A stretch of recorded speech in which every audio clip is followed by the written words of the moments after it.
In this video, I'm going to cover how to download the AdCloud app onto your smartphone to allow you to remotely view your home protector 4-camera CCTV kit. Okay, so the steps on this is pretty straightforward. A few of them I've actually done already, just to keep the video as short as possible. So remember what we're setting up with here. We have a DVR that's connected, has a camera connected to it, and most importantly it's online, so it's set up on our local router at home. Okay, it's hardwired in this particular setup. And what we want to do next is we want to put the app onto it, which we've done, and the next thing then is we'll actually come along and we'll create an account. So that'll just be your email address and whatever password you allocate for it.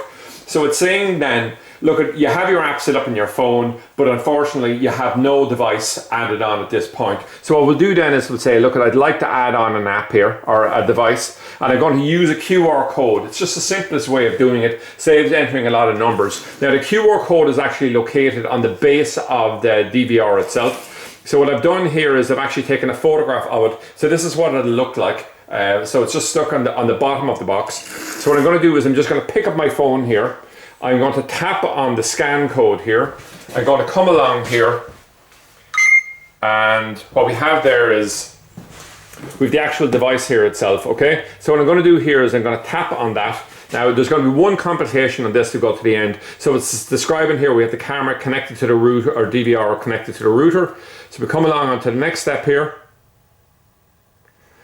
and done.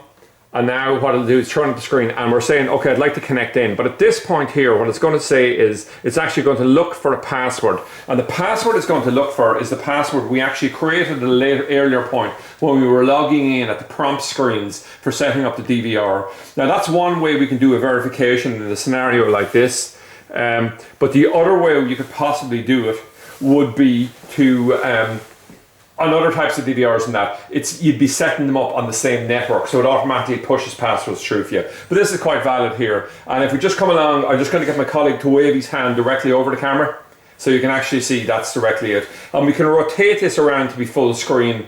So there's lots and lots of features overall on it, but it's an absolutely incredibly brilliant system for the type of money we're having. As I was saying, we'll say this particular app here, you know, it's a really user-friendly one in terms of the things. There's some limitations to it in terms of the number of users who can be logged on at the one time, viewing it, all the rest of it.